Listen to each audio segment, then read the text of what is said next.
Welcome to the TriMetric Roadmap, powered by Business Freedom Advisors, the podcast for business owners who want to grow their business and enjoy their life. Hey, I'm your host, Scott Landis, creator of the TriMetric tracking system and author of Balancing Act. If you're tired of chasing success at the expense of your health, your marriage, or your peace of mind, you're in the right place. On this show, we help you track what really matters: business health, life quality, and leadership performance, all in one simple, powerful system. Because when those get out of sync, everything else starts to break down. Our goal here is to help you align it all so you can lead with clarity, scale with purpose, and finally enjoy the freedom you've been working so hard to create. And if it feels like no one's ever shown you how to pull that off, this podcast might just be the missing link you've been quietly searching for. Now, let's dive into today's episode.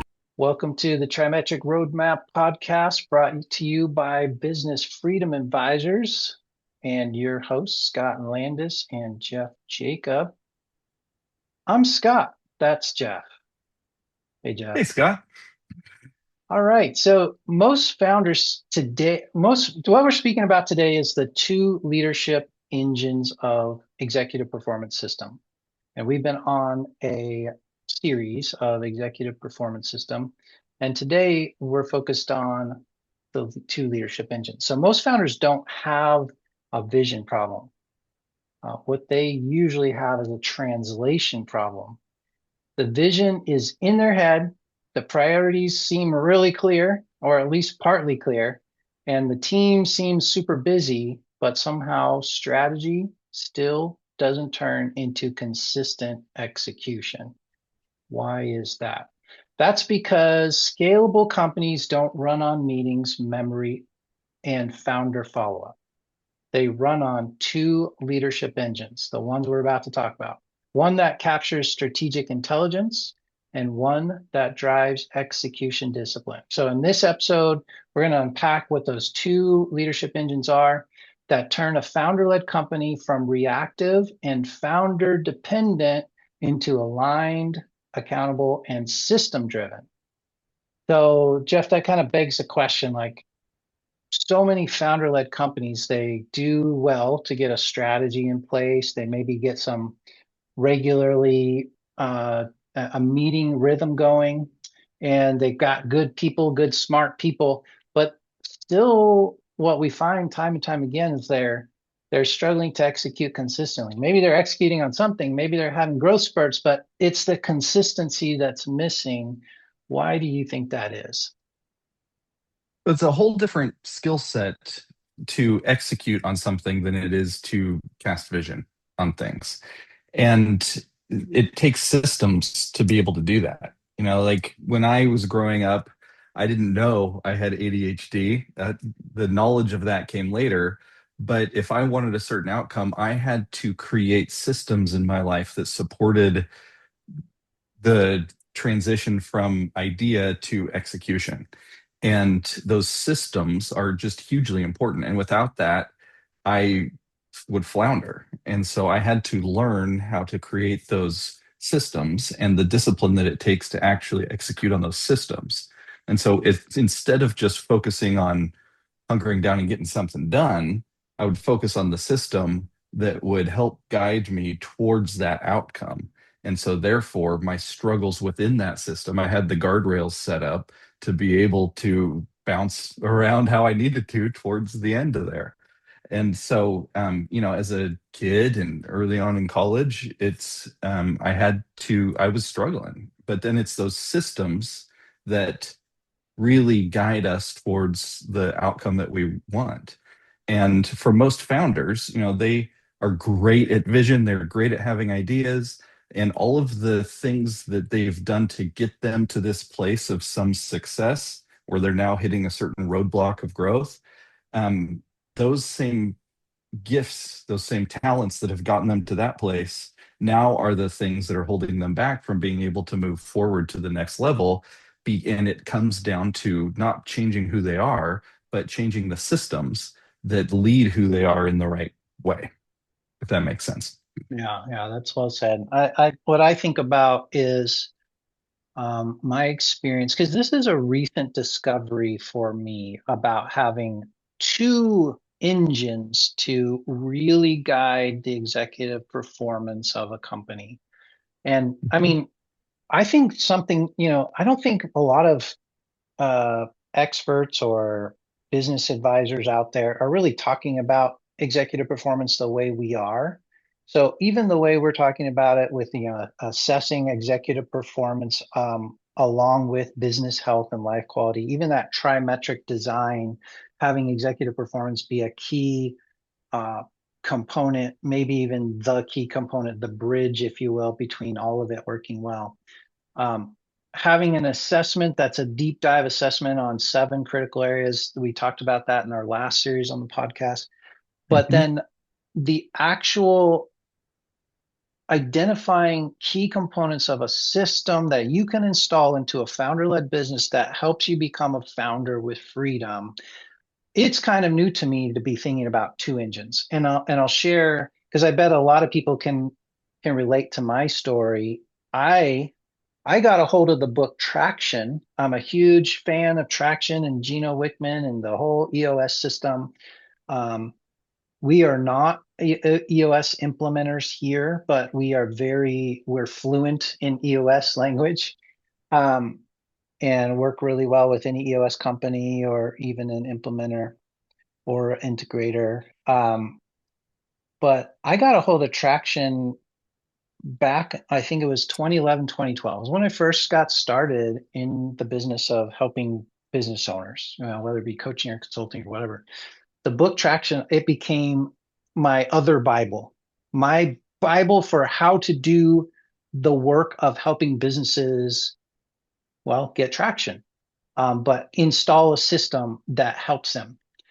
And I never look back. I basically have that book memorized. I had it memorized right off, as quickly as I could because I was like, this is everything I need. Can I And prove that's that a to you? Scott gave me his book and it started falling apart as I was reading it. I've got it right here on my desk. I had to Oh, go there to you go. Kindle and get it because It, you've been through this so much, it's now falling apart, literally. Yeah, it's got some wear and tear for sure. And and even if you had grooves in the Audible, I would have grooves in my Audible version as well. But all that to say, so I just went all in on EOS. I went all in on traction. I've also read Rocket Fuel. I think that's a great book for any visionary. A lot of the visionaries we work with need to kind of be familiar with Rocket Fuel because it's about how do I bring in an integrator? And that's exactly what BFA really does. Our fractional executive unit is, I think, our improvement on, not, Gino, if you're listening, no offense, but I think our fractional executive unit improves on the integrator. And we could talk about some reasons why I would say that. But when I talk to a founder who hasn't read that book, I want them to read Rocket Fuel because I want them to understand how does BFA, how does the fractional executive unit come in and complement and run the show while they be our visionary for the company. All this to say, what I didn't realize until recently is that what we call executive or execution discipline is what traction brings. That is one of two engines.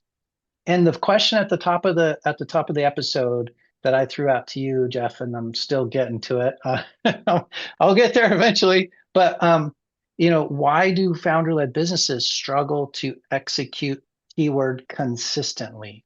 Because I have seen, we've all seen, like, we come in, we implement a system. We implement a system like EOS or Traction, and we get some traction for a week, for a year, or even a little bit more. But then it starts to die down in that idea of consistent execution, the execution that consistently scales through the team development. Because again, founder, you are, as we talked about last week, we are going through stages on a spectrum of founders, of the founder spectrum, going through those different stages. And as you go through those stages, your team and the way you work with your team and your systems all react a little differently as you go from one stage to the next. And execution discipline is only one half of the total two engine system that's required to have true executive performance through the entire process. So if you ever want to be a founder with freedom. That's the dream we have for you. I hope that's the dream that you have. We want to help you be a founder with freedom. We want to help you become an owner of a business and then some, become an investor. You need two engines. And the reason why that you can execute and you can get some traction for brief moments but not consistently is because you're missing the other engine. And so, Jeff, I don't know if you want to add anything to that, but what's the other engine that I've built the suspense up? We got to do the reveal. Yeah. Well, if I can add to that a little bit, I think for the last 20 years or so at least, there's been such a huge focus on leadership development. And most people, when they're talking about executive performance, when we use that phrase, they're thinking leadership. And there's been such a press for that to grow in your leadership. And I don't think you can over focus on that. I thoroughly believe in that. Leadership is huge, but leadership is a part of executive performance. They're not synonymous with each other. Mm. Leadership and your ability to lead is a part of the executive performance ability. And so there is the execution discipline system, of course, like we've been talking about.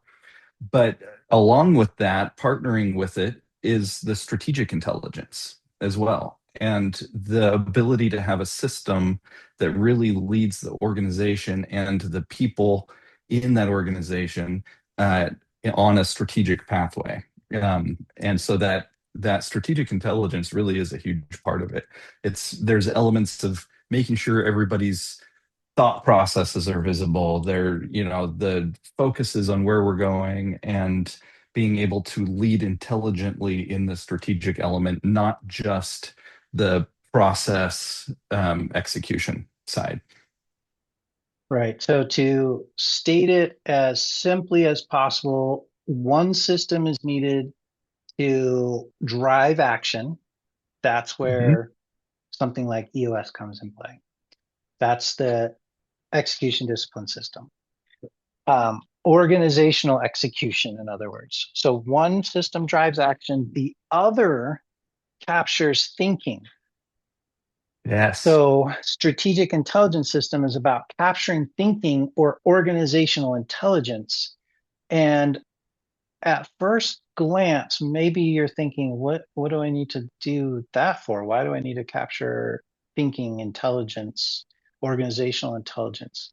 Um, you know, if we talk through that, I think it'll become a little more obvious, but it's often, my point is, it's often overlooked. In fact, I've been overlooking it for over a decade because it's a recent discovery for me that that's been missing all this time. But here's our bold promise to you, listener, founder trying to become a founder with freedom is you need both of these engines. And so I'm so glad you're here listening to the TriMetric Roadmap podcast because Jeff and I want to help you get both these engines, install them into your business. But Yeah, yeah, Jeff, go ahead. I when I was a kid, I read a verse in the Bible that really inspired me. It's Ephesians 3:20, that he can do exceeding God can do exceedingly abundantly beyond anything you dare to ask or even dream of. And I took that as a challenge. I said, okay, if he can do beyond what I can dream of, then I'm going to try to make God smile with my dreams. I'm going to challenge that. And so through that, I became a visionary kind of thinker just through practice and and taking that verse as a challenge and so I think at that level, but I've learned to create those execution discipline systems to be able to actually execute results. But with founders and people who think in that visionary kind of way, the execution system can feel like prison, Mm. and it can feel like it's restricting life.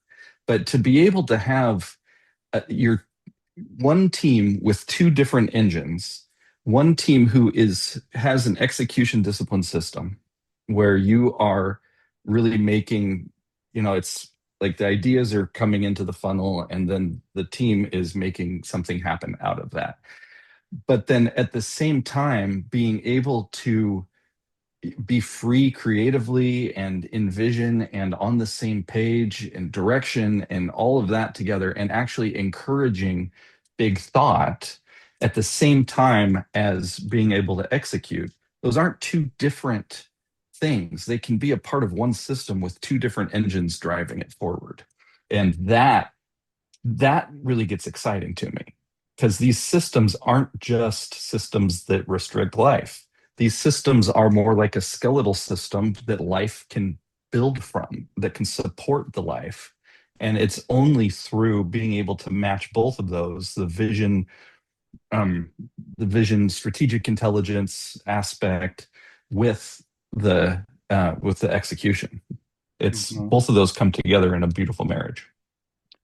Yeah. If you think about it for a little bit, the journey, like last week we talked about the journey that a business owner goes through, the founder leadership spectrum that we talked about. When you start out as an operator, it doesn't matter. You don't really need the organizational intelligence engine. You don't need that strategic intelligence because it's all in your head. You have it Mhm. all contained in your head. And so your best thinking gets you started, gets you rolling, gets you making money. Your best thinking gets you to a place of success where you're like, okay, I'm ready to grow, and you start hiring people.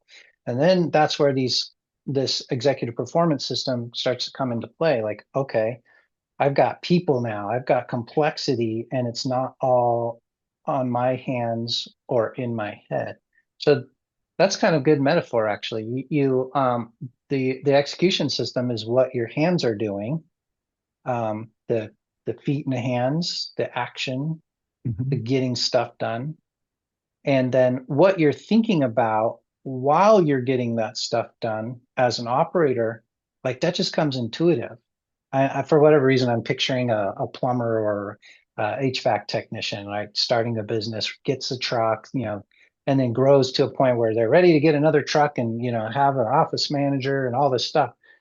Now it matters what you're thinking about as you're doing the job, because you might be the genius that knows how to uh, solve HVAC problems better than the average HVAC company. You might have some form of genius that becomes at that point your company's IP, your organizational intelligence. And if it's just stuck in your head, then of course you're just going to stay stuck. And again, back to our spectrum from last week, we went through operator, then coordinator, then facilitator. When you start to facilitate a business that's starting to run where the team is running, there's no way to get to that stage until you start to work with these engines. So you want to be thinking about it from the operator to the coordinator stage, long before you get to that facilitator stage. And if everything I'm saying doesn't make sense, go back and listen to last week's episode where we broke it all down.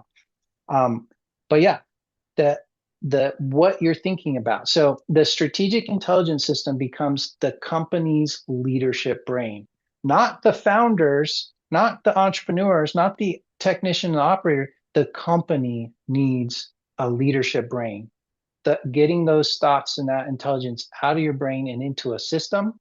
And then the executive discipline system becomes company's accountability rhythm. And another way of saying is, you've got one that organizes strategic initiatives, the journey of all stakeholders, leadership insights, operational knowledge, all of that goes into your organizational intelligence. And the other one is, strategic.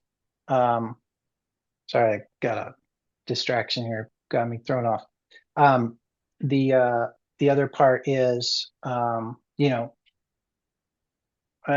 see, I'm gonna find it.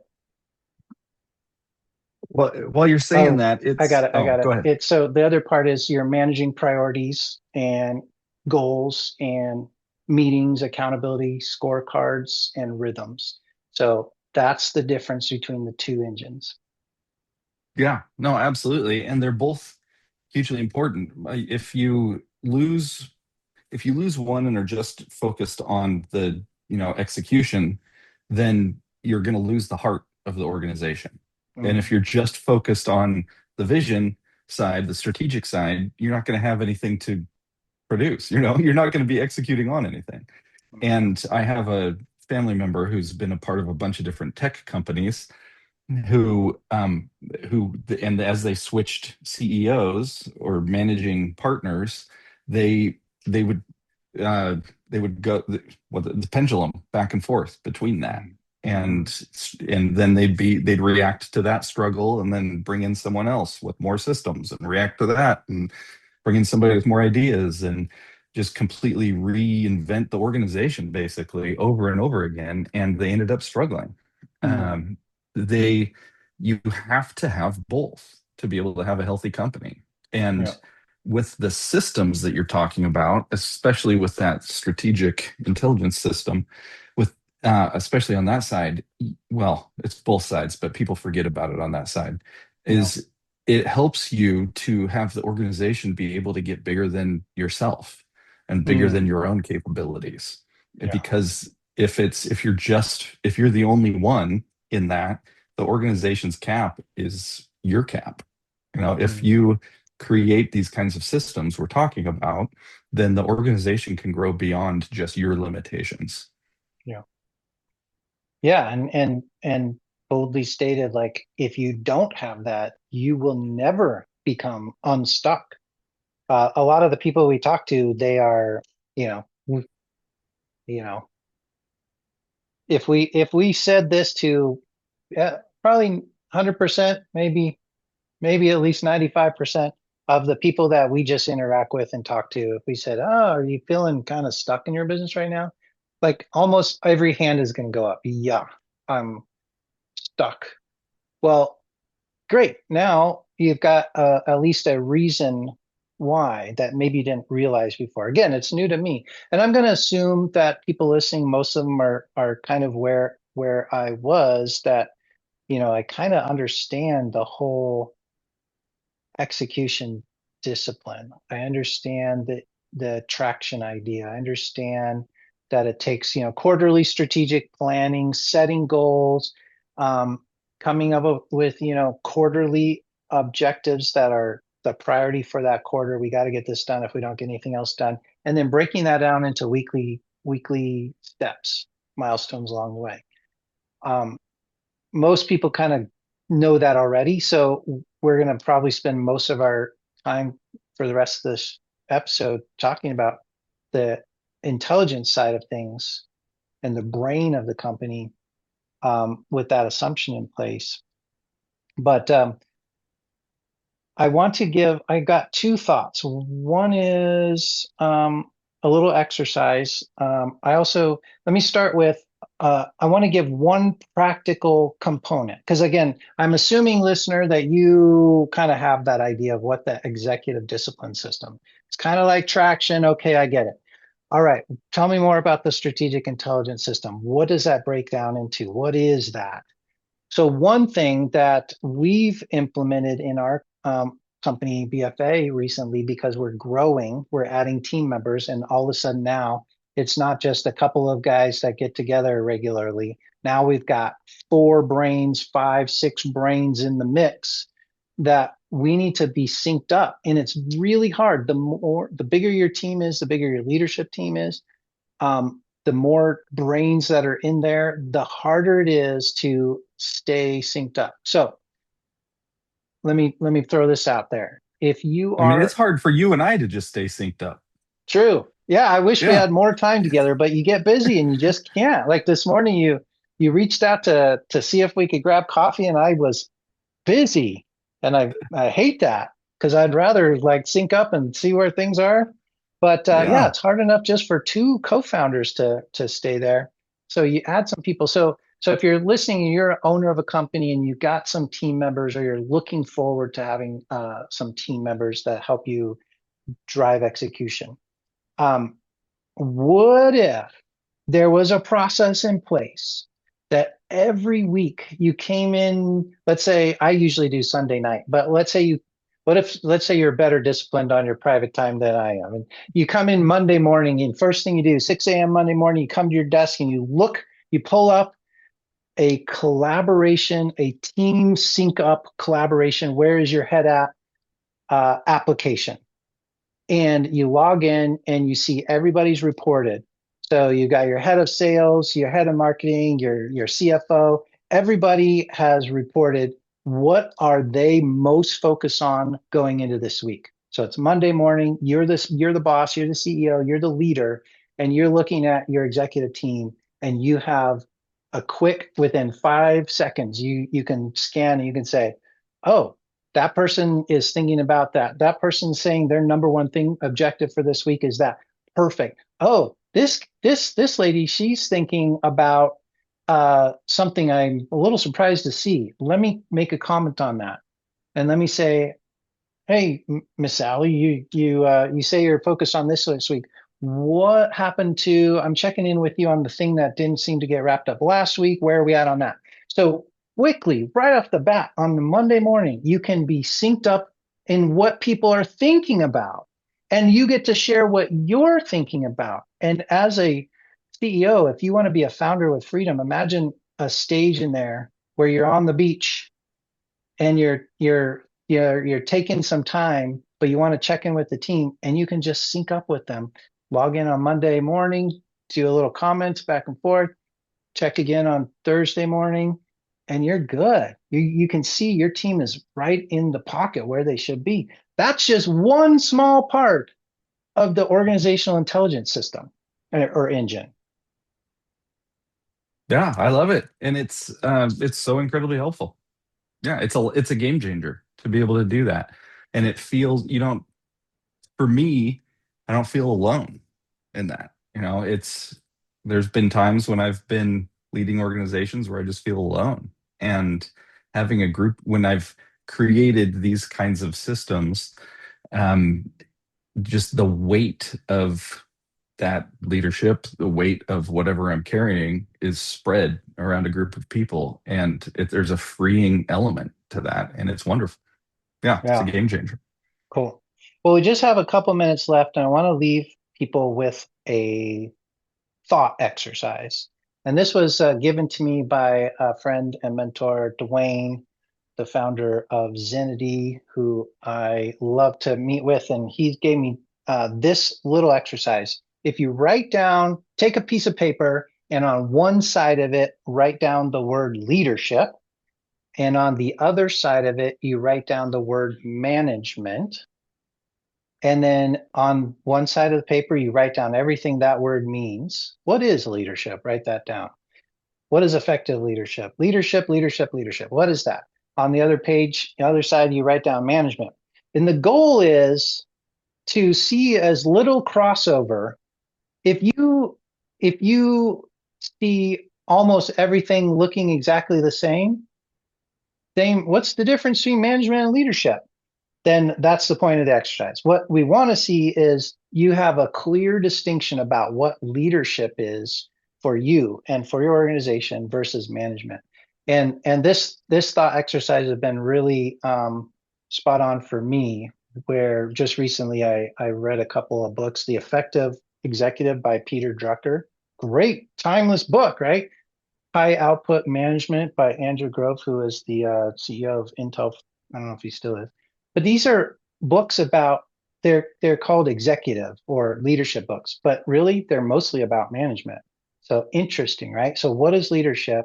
And it's more about that being synced up on the mind, the strategic intelligence, the organizational intelligence. So that would be an interesting exercise to see what you come up with. And also, we want to implore you to go to trimetricquiz.com, and find out where you are at in your executive performance and see where the gap is. And if there is a gap, then installing these two engines in your executive performance process might be time to do it. If you've been stuck and you want to get more freedom, let's go. And then let's connect. Go to trimetricquiz.com and then schedule a time with us and we'll meet up. All right, Jeff, we're out of time. We are. It's a good one, though. It's important. Thank you, Scott. All right. Thanks, everybody. Thanks for listening to the TriMetric Roadmap powered by Business Freedom Advisors. I've been your host, Scott Landis. If you're growing a business but something still feels off, you're not alone. That's exactly why we created the TriMetric quiz. It's not a personality test. It's a powerful diagnostic tool that shows you where you're in alignment and where things may be silently slipping off track across your business, life, and leadership. It only takes a few minutes, and the clarity you'll gain is a game changer. Go to TriMetricQuiz.com to take the quiz now before the cost of staying stuck gets any higher. Until next time, stay focused, stay aligned, and keep building a business that truly supports your life.